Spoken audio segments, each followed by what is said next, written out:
তাহলে দেখো এটা হচ্ছে সেকেন্ড অর্ডার ডিফারেন্সিয়াল ইকুয়েশন। হ্যাঁ, খুবই কঠিন জিনিস, খুব কঠিন জিনিস। আমি খুব সহজ সরলভাবে বলছি, একটু ভালো করে শোনো। মোটামুটি পুরো ডিটেল আমি এখন বলছি না। হ্যাঁ, আপাতত আমি দেখো কি করেছি, এই D square minus 2d plus 1 to y equal to 0 এরকম একটা দেওয়া আছে অঙ্ক তোমাকে। ধরো তাহলে এই লেখাটা একটু প্র্যাকটিস করে নাও। আর্টস কমার্সের স্টুডেন্টরা, বিশেষ করে এটা মাধ্যমিক আর্টস কমার্সের স্টুডেন্টদের জন্যই। হ্যাঁ, সায়েন্সের স্টুডেন্টরা অসুবিধা হবে না তোমাদের। হেয়ার অক্সিলারি ইকুয়েশন, দেখো ডি এর জায়গায় এম বসিয়ে দিচ্ছে, ঠিক আছে? এমনি খেলতে খেলতে শেখো। দেখো ডি এর জায়গায় এম বসিয়ে দাও, তাহলে কি হয়ে গেল দেখো, M square minus 2m plus 1 equal to 0 করে দিলাম ডান দিকে। ওয়াইটা কিন্তু লিখিনি, হ্যাঁ, শুধু M square minus 2m plus 1 equal to 0। তাহলে হোল স্কোয়ার হয়ে যাচ্ছে দেখো m মাইনাস 1 এর হোল স্কোয়ার, তাহলে m ইকুয়াল টু 1। m এর একটা ভ্যালু বেরোচ্ছে, এটা মাথায় রেখো। তাহলে এটা হচ্ছে second order differential equation.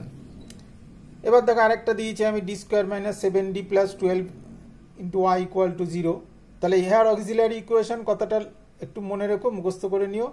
M square, দেখো ডি এর জায়গায় আবার এম স্কোয়ার এম বসিয়ে দিলাম, M square minus 7m plus 12। আবার মিডিল টার্ম বেক করলাম, এম এর মান দুটো ভ্যালু বেরিয়েছে, খেয়াল রেখো 3 আর 4, আর আগেরটা বেরিয়েছিল একটা ভ্যালু। এবার দেখো সে সিদ্ধরাচার্যের ফর্মুলা, ঠিক আছে? তাহলে এগুলো একটু মাথায় রাখতে হবে আমাদের এই অঙ্কগুলো করার জন্য। D square plus 3d minus 2 into y equal to 0। আবার দেখো হেয়ার অক্সিলারি ইকুয়েশন, ডি এর জায়গায় এম বসিয়ে দিয়েছি, তাহলে এগুলো একটু মাথায় রাখতে হবে। তাহলে এম এবার সিদ্ধরাচার্যের সেই formula, minus B plus minus root over B square minus 4ac by 2a, ঠিক আছে? মনে আছে ফর্মুলা? দেখো মনে করে নাও, minus B plus minus root over B square minus 4ac by 2a, ঠিক আছে? তাহলে এখান থেকে বেরোচ্ছে দেখো দুটো ভ্যালু এম এর, তাহলে দুটো ভ্যালু বেরিয়েছে কিন্তু। এইবার পরেরটায় চলে আসো, দেখো সে একই জিনিস, আমি ডি এর জায়গায় এম বসিয়ে দিয়েছি। দেখো 2m square plus 3m plus 2 equal to 0। M equal to আবার সেই সিদ্ধরাচার্যের formula, minus B plus minus root over B square minus 4ac by 2a, ঠিক আছে? তাহলে এরম ভ্যালু। এবার দেখো আই চলে এসছে রুটের মধ্যে, তাই না? ভালো করে দেখো, রুটের মধ্যে -1, তাহলে আমি লিখলাম √7i। তাহলে এবার কি হয়ে গেল, কমপ্লেক্স নাম্বার চলে আসলো, তাই না? ভালো করে দেখো, তাহলে alpha plus minus i beta এই ফর্মে চলে এসছে, alpha plus minus i beta. তাহলে আলফা প্লাস আই বিটা, আর এখানে আলফা মাইনাস আই বিটা এই ফর্মে চলে এসছে। ভালো করে দেখে নাও এটা। তাহলে সিদ্ধরাচার্য ইউজ করলাম। তাহলে প্রত্যেকবারে আমরা কি করছি, ডি এর জায়গায় এম বসিয়ে দিচ্ছি, ঠিক আছে? আর কি আস্তে আস্তে শেখো, আমি পুরো এখন বলছি না। হ্যাঁ, এটা মাথায় রেখো, এটা কিন্তু পুরো অঙ্ক না, অঙ্কের কিছুটা অংশ, ঠিক আছে? ভালো করে দেখে নাও কিভাবে করছি। তাহলে এগুলো তোমাদের প্র্যাকটিস রাখতে হবে। এইবার চলে আসো, দেখো আমি কতগুলো ফর্মুলা, সেকেন্ড অর্ডার ডিফারেন্সিয়াল ইকুয়েশনের ফর্মুলা।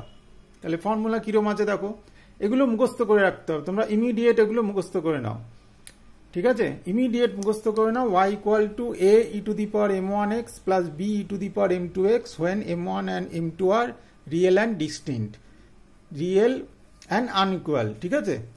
m1 and m2, ঠিক আছে? দুটো ভ্যালু যদি বেরোয়, এখানে কিন্তু দুটো ভ্যালু বেরিয়েছে দেখো 3 আর 4। আমি এই প্রসঙ্গে বলে রাখি, m এর মান 3 আর 4, কিন্তু ডিটেল বললাম না এখনই। হ্যাঁ, তাহলে 3 আর 4 এই ফর্মুলায় পড়বে, ঠিক আছে? এই হলো কথা। তাহলে প্রথম ফর্মুলা, এটা গেল 1 নম্বর ফর্মুলা। এই যে এটা গেল 1 নম্বর ফর্মুলা। 2 নম্বর ফর্মুলা কি বলছে দেখো, y equal to a plus bx E to the power mx when m এর একটাই মান বেরোচ্ছে দেখো, m1 equal two m2 equal two m, real, বাস্তব, ঠিক আছে? তাহলে ফর্মুলা কি, y equal to a plus bx E to the power mx। তাহলে এখানে দেখো m এর মান একটা কোথায় বেরিয়েছে, এই যে m এর মান 1, এই দেখো এখানে একটা বেরিয়েছে। তাহলে আমি ডিটেল বললাম না, এখানে m এর মান 1 বসিয়ে দিলে হয়ে গেল, ঠিক আছে? আবার চলে আসো পরের ফর্মুলা। দেখো এখানে কি বলছে, y equal to e to the power alpha x a cos beta x plus b sin beta x when m1 equal to alpha plus i beta, m2 equal to alpha minus i beta, beta not equal to 0।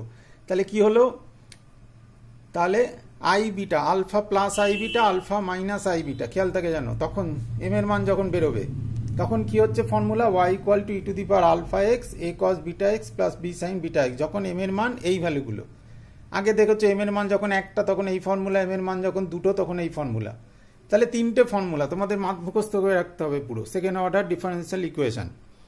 তাহলে এটা কোথায় বেরিয়েছিল দেখো, এই যে দেখো সবার শেষটা 4 নম্বর প্রবলেম, দেখো বেরিয়েছিল না, দেখো 4 নম্বর প্রবলেম, এই যে দেখো alpha plus i beta alpha minus i beta, ঠিক আছে ক্লিয়ার। তাহলে আলফা বিটার ভ্যালু কত, -3/4, বিটার ভ্যালু √7/4, তাই না? ভালো করে দেখো, তাহলে আলফার ভ্যালু কত -3/4 আর বিটার মান কত, বিটার মান √7/4, ঠিক আছে ক্লিয়ার। তাহলে এই তিনটে ফর্মুলা তোমাদের মুখস্থ রাখতে হবে। তাহলে তিনটে কেসের জন্য, এটা একটা কেস, এটা একটা কেস, এটা একটা কেস, তিনটে কেস। তাহলে এই ফর্মুলা খাতায় লিখে মুখস্থ করে রেখো। আর এই যে বললাম আমি মিডিল টার্ম ব্রেক, অনেকের একটু প্রবলেম হচ্ছে, সিদ্ধারাচার্য ভুলে গেছো, তাহলে এইগুলো একটু মাথায় রেখো। এগুলোকে কি বলে, এইগুলো দিয়ে আমরা সিএফ বার করি, কমপ্লিমেন্টারি ফাংশন। তাহলে আস্তে আস্তে আসবো, আপাতত এই অবধি তোমরা সবাই করে রাখো, ঠিক আছে। কোনো প্রবলেম হলে হোয়াটসঅ্যাপ নম্বর আছে ডেসক্রিপশন বক্সে, SMS করো, জানতে চেও, কোনো প্রবলেম থাকলে হোয়াটসঅ্যাপ করো অবশ্যই, ডেসক্রিপশন বক্সে নম্বর দেওয়া আছে, হোয়াটসঅ্যাপ করে জেনে নিও যে কোনো প্রবলেম হলে, ঠিক আছে।